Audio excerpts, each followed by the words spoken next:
하나님 말씀 요한복음 6장 63절을 같이 보겠습니다.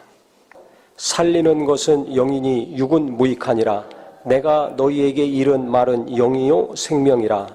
아멘. 예수께서 친히 말씀하시기를 살리는 것은 영이라고 말씀하셨습니다. 나를 살리는 것은 영인데 육은 무익하다. 내가 너에게 이른 말은 영이요 생명이라. 즉 하나님 말씀은 영이고 생명이라고 하셨어요. 이 말씀이 나를 살리는 말씀이라는 것입니다. 광야에서 이스라엘 백성들 41년 동안 만나를 먹게 하셨습니다. 이유가 있습니다. 그것은 사람이 떡으로만 살 것이 아니라 하나님 입에서 나오는 말씀으로 살아야 될 것을 깨닫게 하시려고 40년 동안 만나를 주셨다고 했습니다. 이게 무슨 소리입니까? 우리가 육체는 밥이 필요하지만 우리 영혼에는 하나님의 말씀이 필요하다는 것입니다. 그런데 우리가 이것을 너무나 잘 아는데도 불구하고 육체가 건강하고 잘 먹고 잘 사는 것은 누가 가르쳐주지 않더라도 항상 신경 씁니다. 죽는 날까지 신경 씁니다. 자기뿐만 아니라 자기 자식들도 잘 먹고 잘 사는 것은 신경 씁니다. 누구나 이것은 관심을 날마다 갖습니다. 그런데 이상하게 예수 믿는 자들도 그러고 더 이상한 거는 육체는 언젠가는 흙으로 간다는 거 뻔히 알고 자기 영혼은 영원히 산다는 거 알면서도 나를 살리는 말씀, 나를 위로하는 말씀, 나를 건져주시는 말씀을 육체가 잘 먹고 잘 사는 것보다는 별로 신경을 안 써요. 그러면 어떻게 되는가? 배고프면 기운 빠지듯이 내 영혼에 하나님의 생명의 말씀이 없으니까 은혜는 받았는데 그 말씀이 몇 시간 있으면 없어지잖아요. 며칠 지나면 기억도 안 나잖아요. 그런 분들 많습니다. 수요일쯤 가면 주일 설교가 기억이 안 나요. 어떤 경우는 월요일만 돼도 기억이 안 나요. 은혜 받은 말씀이에요. 너무 은혜 받았어요. 감동 받았어요. 마음의 평안함을 얻었어요. 아, 내가 이렇게 살아야 되겠다고 간절히 기도하고 결심도 했습니다. 근데 그게 몇 시간 며칠 못 갑니다. 왜? 그 몇 시간 사이에 너무나 많은 일들이 내게 일어나는 거예요. 그 며칠 사이에 너무나 많은 정보들이 내게 들어와요. 그러니까 아무리 은혜 받고 감동받은 말씀도 내가 신경 쓰고 노력하지 않으면 그냥 내 안에서 없어지는 거죠. 다른 것이 내게 막 들어오지 않습니까? 핸드폰 보면서 얼마나 많은 정보들이 내게 들어옵니까? 그러니까 내 안에서 그 말씀이 정착이 돼야 되는데 밀려나가는 거야. 내 눈과 귀를 통해서 들어오는 내 안에 입력되는 것을 통해 가지고 밀려나갑니다. 그러면 어떻게 됩니까? 밥을 씹기만 하는 사람과 씹어서 삼키는 사람과 큰 차이가 있습니다. 맛없는 음식 먹기 싫은 거라도 씹어서 삼키는 사람은 그것이 위를 통하고 장을 통해 가지고 영양분을 공급해 줍니다. 그래서 육체가 힘을 얻어 가지고 살 수가 있어요. 그런데 아무리 비싸고 맛있고 고급 음식이라도 눈으로 보고 끝나고 냄새만 맡고 끝나고 아니면 맛만 보고 몇 번 씹고 맛만 보고 내뱉고 삼키지 않으면 어떻게 됩니까? 그 사람은 아무리 비싼 식당 갔다 왔더라도 배고픕니다. 기운이 없어요. 쓰러집니다. 못 일어납니다. 바로 이거랑 똑같은 거예요. 아무리 은혜로운 말씀이라도 내가 계속 씹은 다음에 삼켜야 되듯이 음미하고 묵상하고 계속 내게 피가 되고 살이 되게 음식물이 아주 내게 들어와서 잘게 부서져가지고 피를 통해가지고 내 머리부터 발끝까지 돌아다니면서 영양을 공급해줘야 되는 것처럼 이 말씀이 내게 들어와가지고 계속해서 내 안에서 돌아다녀야 되는 거예요. 나를 떠나면 안 됩니다. 그래서 묵상이 중요합니다. 말씀을 계속 보고 묵상하고 생각하고 음미하는 것이 그게 중요합니다. 이게 음식물을 씹어서 삼켜가지고 위에서 또 소화시키고 장에서 소화시키면서 영양분을 걸러내는 거. 그래서 그 힘으로 에너지로 육체가 지탱하고 사는 거랑 똑같습니다. 7, 80년, 90년, 100년 사는 거 얼마나 잘 먹고 잘 살고 잘 입으려고 좋은 데서 살려고 고민하고 몸부림칩니까? 근데 날마다 힘들다 죽겠다 괴롭다고 하면서 내게 평안을 주는 하나님의 말씀, 나를 살려주시는 하나님의 말씀, 절망 가운데 살려주시고 우울한 가운데서 살려주시고 위경에서 건져주시는 말씀, 그 말씀은 그렇게 사모해야 될 텐데 이 땅에서 육체가 잘 먹고 잘 사는 것보다 더 신경 쓰고 사모하고 갈급해야 될 텐데 그거 100분의 1도 안 됩니다. 그러니까 은혜 받은 말씀도 몇 시간 지나면 없어지잖아요. 며칠 지나면 기억이 안 나잖아요. 그만큼 우리가 말씀을 붙들지 않고 다른 것을 붙들고 있다는 증거입니다. 내가 말씀을 사모하고 신경 쓰지 않고 나를 살리는 말씀보다, 나를 살려주신 말씀보다, 나를 건져주셨는데 건짐받은 그 말씀보다 다른 걸 더 찾고 있고 갈급해하고 있다는 증거입니다. 그래서 오늘도 우리가 순간순간 하나님이 도와주셔야 될 때가 있습니다. 하루에도 몇 번씩 화가 나든지 낙심이 되든지 혼란스럽든지 충격받든지 근심이 되든지 이런 일들이 있잖아요. 그러니까 그때마다 그러면 누가 나를 거기서 살려주는가? 하나님 말씀이라는 거예요. 예수님 말씀이라는 겁니다. 그러니까 오죽하면 40년 광야에서 만나 먹이시면서 훈련시키셨어요. 이게 이렇게 중요하기 때문에 40년 동안 훈련시키셨습니다. 날마다. 그것도 1년에 몇 주? 아닙니다. 매일매일 40년을 훈련시켜 주셨어요. 중요하니까 40년이라는 긴 기간 동안에 하루도 빠짐없이 날마다 훈련시킨 거 아닙니까? 그렇기 때문에 내가 예수 믿고 하나님의 자녀가 됐다면 날마다 내가 해야 될 것이 무엇인가? 하나님 말씀으로 건짐받는 게 돼야 됩니다. 날마다 빠짐없이 비가 오나 눈이 오나 젊었을 때나 늙었을 때나 죽는 날까지 내가 해야 될 것이 무엇인가? 하나님 말씀으로 건짐받는 겁니다. 이것을 잘할 수 있는 저와 우리 모두가 되기를 바랍니다. 그 사람들은요, 성경을 안 볼 수가 없어요. 왜? 내가 어려울 때 하나님 말씀을 보고 들어서 그 말씀이 나를 위로하고 격려하고 건져주신 체험이 있거든요. 그렇기 때문에 어려우면 어려울수록, 마음이 괴로우면 괴로울수록 다른 거 안 하고 집중적으로 성경 봅니다. 근데 괴로우면 괴로울수록 다른 거 하는 사람들 있죠. 그거 왜 그런 줄 아세요? 말씀으로 건짐받은 체험이 별로 없어서 그래요. 고통을 잊고자 다른 거 하는 거죠. 그러면 그 괴로움은 해결이 됩니까? 문제가 해결이 됩니까? 전혀 해결이 안 됩니다. 그 상처가 해결이 됩니까? 전혀 안 되잖아요. 그러니까 명절 때면 괴롭고 시도 때도 없이 생각나서 나를 괴롭히잖아요. 그러니까 누가 내게 상처와 손해를 주었던지 아니면 내가 잘못해가지고 큰 죄를 짓고 실수를 했던지 아니면 원래 상처를 많이 받고 사랑을 못 받아서 마음도 생각도 삐뚤어졌던지 육체가 어떻게 됐던지 나를 건져주시는 말씀 이게 있어야 됩니다. 또 앞길을 우리가 모르잖아요.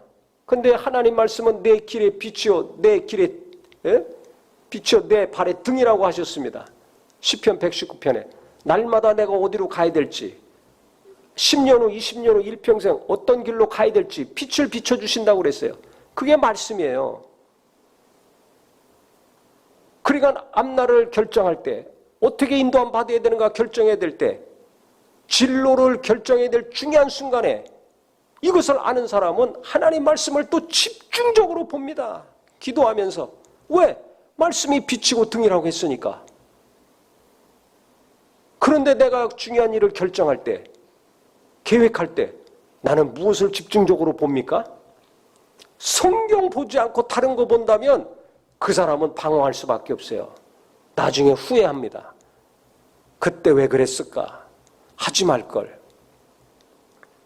근데 말씀을 본 사람들은 집중적으로 성경을 보고 말씀을 통해서 인도함을 받은 사람들은 그때는 너무 힘들고 그 말씀 따라 순종하기가 도무지 이성적으로 합리적으로 안 맞는 것 같지만 결국 그 말씀 따라 갔을 때 그때 잘했구나. 그래서 하나님이 이렇게 도우셨구나. 큰 간증이 나올 수밖에 없습니다. 그래서 우리 예수 믿은 지 얼마 안 되는 분은 그때부터 성경을 집중적으로 보면서 인도함도 받고 위로도 받고 마음이 낙심이 되고 충격이 되고 상처가 될 때마다 하나님 말씀으로 위로받고 힘을 얻는 역사가 있기를 예수 이름으로 축원합니다. 말씀을 사모하는 분량만큼 말씀으로 내가 위로받고 건진받고 인도함 받아야 되겠다는 마음이 간절한 분량에 비례해서 이 말씀은 나를 위로하시고 나를 건져주시고 내 갈 길을 알려주시고 나를 살려주십니다. 이게 비례해요. 정비례합니다. 그래서 진짜 내가 하나님의 위로받기 원하는가? 영이요 생명의 말씀, 영이라고 그랬잖아요. 내 영에 들어오는 거예요. 눈에 보이는 것은 내 육체에 도움이 되지만 내 영이 힘을 얻어야지 내 마음이 평안하고 내 생각도 힘을 얻고 그래야 내 육체를 이끌어가서 이 땅에서 하나님이 도우시는 삶을 살 수 있는데 이 영인 말씀이 내 육으로 들어오지 않고 내 영으로 들어오려면 성령이 도와주셔야 됩니다. 그래 기도가 필요한 거예요. 그래서 제가 항상 말씀드리죠. 기도 많이 한 다음에는 벌떡 일어나서 일하러 다니지 말고 뭐 하라고 했습니까? 그날 성경 보라고 그랬죠. 그 시간에. 5분이라도 보세요. 10분이라도 보세요. 시간이 있으면 30분, 1시간 보세요. 놀라운 일이 일어납니다. 영감이 기도 많이 하면 성령 충만해요. 영감이 있어요. 그 상태에서 이 말씀을 보면 이 말씀은 영이기 때문에 이 말씀이 내게 깊이 들어옵니다. 내 영에 깊이 들어옵니다. 관절과 골수를 찔러 쪼개기까지 하며 마음의 생각과 뜻을 감찰한다시는 히브리서 4장 12절의 말씀이 그때 체험이 됩니다. 나도 어찌할 수 없는 이 마음 있잖아요. 나도 정리가 안 되잖아요. 지금 나도 컨트롤하기 어렵잖아요. 그래서 다 힘들다고 하는 거 아닙니까? 뭐가 힘들어? 마음이 힘든 거잖아요. 근데 이 영의 말씀이 성령의 역사하심으로 도우심으로 이게 내게 깊이 한도 끝도 없이 들어와요. 잠깐 은혜 받고 끝나는 말씀, 몇 시간 지나고 며칠 지나서 잊어먹는 말씀이 아니에요. 이 강력한 파워를 가지고 내게 깊숙이 들어오니까 이 말씀 앞에 내가 완전히 압도당합니다. 말씀이 나를 완전히 지배하고 통치하고 다스리십니다. 내가 말씀 앞에서 옴짝달싹을 못해요. 꼼짝을 못해요. 하나님 말씀의 능력이 말로만 능력이 아니라 진짜 얼마나 엄청난 능력이 있는가를 그 폭발력을 경험합니다. 폭탄이 터질 때 다 무너지잖아요. 소리도 크잖아요. 다 박살나잖아요. 그거 똑같아요. 말씀이 내게 깊이 들어올 때 내가 박살이 나요. 그러니까 내 두려움, 절망, 우울함, 고민, 방황 이게 다 깨져나가는 거예요.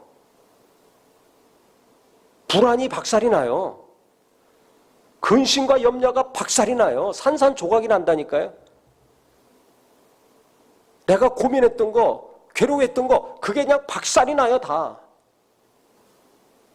깨져가는 거예요. 완전히 무너집니다. 이게 어떻게 일어나는가? 이 세상에서는 그거 할 수 없어요. 근데 하나님 말씀이 이 영의 말씀이 성령으로 말미암아 내게 깊이 들어오면 이 일이 일어납니다. 그래서 말씀을 사모하고 내가 건진받기 원하면 살기를 원한다면 여기서 벗어나길 원한다면 탈출하길 원한다면 집중적으로 기도하고 집중적으로 성경 봐야 됩니다. 저는 이걸 새신자 때부터 경험했어요. 그래서 기도 어떻게 할지도 모르는 사람이 막 그냥 기도하니까 10분, 20분 하고 30분, 1시간 하고 그러다 보니까 얼마 안 돼서 막 2시간, 3시간까지 하더라고요. 어쩌다 그렇게 된 거죠. 그래도 지겹지만 그냥 억지로 하는 거예요. 이르락 몰고 막 하기 싫고 막 괴로운데도 그냥 그렇게 해야 된다고 해서 누가 계속 그렇게 하면 그냥 날마다 그렇게 할 수 있다고. 아이 그래가지고 안 되고 하기 싫고 해도 억지로 막 했어요. 억지로. 그러니까 나중에는 그냥 2시간 3시간 기도가 되더라고요. 처음부터 그렇게 됩니까? 누구나 하기 싫습니다. 안 됩니다. 그냥 인내하면서 억지로라도 하는 거예요. 10분 5분도 못했던 사람이 어떻게 2시간 3시간씩 날마다 하냐고요. 하고 싶어서 하는 게 아니에요. 저절로 되는 게 아니에요. 해야 되니까 하는 겁니다. 하라고 하니까 하는 겁니다. 그러니까 영감이 있죠. 그 상태에서 성경을 보니까 놀라운 일이 그때부터 일어나는 거예요. 그래서 제가 조금이라도 충만하지 않으면, 조금이라도 마음이 괴롭고 불안하고 근심이 되거나 염려가 되면 집중적으로 성경 봅니다. 집중적으로 기도하고 반드시 성경을 봅니다. 인생의 중요한 결정을 할 때도 똑같습니다. 집중적으로 기도하고 또 성경을 봅니다. 누구 만나고 누구 얘기 듣고 그건 참고만 하는 거지 그 사람이 내 앞날 책임져 줍니까? 내 인생을 책임져 줍니까? 어느 누가 나를 책임져 줍니까? 아무도 없습니다. 그러니까 사람만 쫓아다니지 말고 전화 붙들고 오래 있지 마세요. 근본적인 해결은 거기서 되지 않습니다. 영인 하나님 말씀, 나를 살리는 이 말씀이 내게 깊이 들어오고 강력히 들어와야지 그 괴로움이 산산조각 나는 거예요. 그러면 끝난 겁니다. 완전히 해결이 되는 겁니다. 이 체험이 있으니까 그런다고 맨날 평안합니까? 또 어떤 일이 생길 거 아닙니까? 그러니까 또 기도하고 또 말씀을 집중적으로 봅니다. 그러면 또 나를 살리는 이 영의 말씀이 내 영에 강력히 들어와서 또 새로 생긴 불안 깨트리고 두려움을 산산조각내고 답답함을 또 무너뜨리고 박살내는 거예요. 그래서 말씀으로 내 안에 어둠들이 계속 깨지고 무너지고 박살이 나야 됩니다. 시도 때도 없이 내게 고통을 주고 아픔을 주고 낙심을 주게 하는 것들이 말씀으로 말미암아 계속 산산조각 나야 됩니다. 그래서 예수님이 이렇게 말씀하신 거예요. 그래서 40년 동안 날마다 만나주시면서 훈련시키신 겁니다. 그래서 우리는 오늘부터 제가 계속 말씀드리지만 1분이라도 시작하세요. 1분 하다 보면 2분 하고 2분 하다 보면 5분이 되고 5분 하다 보면 10분 되고 10분 하다 보면 20분 되고 금방 30분 됩니다. 30분 또 계속 해보세요. 금방 1시간 2시간 할 수 있습니다. 핸드폰은 몇 시간씩 보잖아요. 날마다. 네? 기도도 마찬가지야. 조금씩 하다 보면 이게 늘어납니다. 성경 보는 것도 기도해서 영감 있고 간절함을 가지고 보세요. 보기 싫고 뭐가 누구한테 하는 얘기인지도 헷갈리고 와닿지도 않고 하지만 계속 보세요. 계속 보세요. 그러면 어느 날부터 이게 누가 누구에게 한 말이구나 깨닫게 되고 알게 되고 그 다음에 이 말씀이 내게 깊이 들어오는 걸 체험하실 겁니다. 그걸 계속 해보세요. 계속 해보세요. 더 깊이 들어갑니다. 더 깊이 들어갑니다. 말씀이 내 안에 더 깊이 들어옵니다. 더 깊이 강력한 힘으로 나를 막 휘짓고 다닙니다. 그러니까 막 깨져나가는 거예요. 박살나 나가는 거예요. 원수가 심어놓은 거, 어려서 심어놓은 거, 지금 심어놓은 거, 나도 몰랐던 거 하나하나씩 다 그냥 깨트리고 무너뜨리고 박살내고 산산조각을 냅니다. 그러니까 얼마나 담대해지겠어요. 얼마나 하나님의 영광의 빛이 충만합니까? 얼마나 생명이 넘치고 소망이 넘치겠습니까? 그러니까 겁이 없는 자가 되는 거예요. 담대한 사람이 되는 겁니다. 담대하니까 담대하게 전도하고 담대하게 기도하고 담대하게 선포하고 가르치고 누구를 만나든지 눈 하나 까딱 안 하고 쫄지도 않고 두려움도 없이 담대하게 힘있게 지혜롭게 일을 해나갈 수 있는 겁니다. 진정한 힘은 영에서 나와야 돼요. 하나님은 내 영에서부터 역사하시는 분이에요. 그거 하셔야 됩니다. 그래서 눈에 보이는 것만 귀하게 여기고 신경 쓰지 마시고 진짜 이 땅에서도 잘 되고 관계된 일도 잘 되고 가족들도 잘 되고 하늘나라 가서도 잘 되려면 영이 잘 돼야 돼요. 영이 살아야 됩니다. 영이 힘이 있어야 됩니다. 그러려면 하나님 말씀을 내가 계속 공급받는 수밖에 없어요. 그래서 오늘부터 내가 가장 사모하는 것이 하나님 말씀 되기를 예수 이름으로 축원합니다. 어려우고 힘들 때마다 답답하고 괴로울 때마다 내가 가장 갈급해하는 거, 내가 가장 뜨겁게 펼쳐봐야 될 거, 내 손이 가고 발걸음이 가는 것은 성경이 되시기를 예수 이름으로 축원합니다. 예수 이름으로 축원합니다. 기도하겠습니다.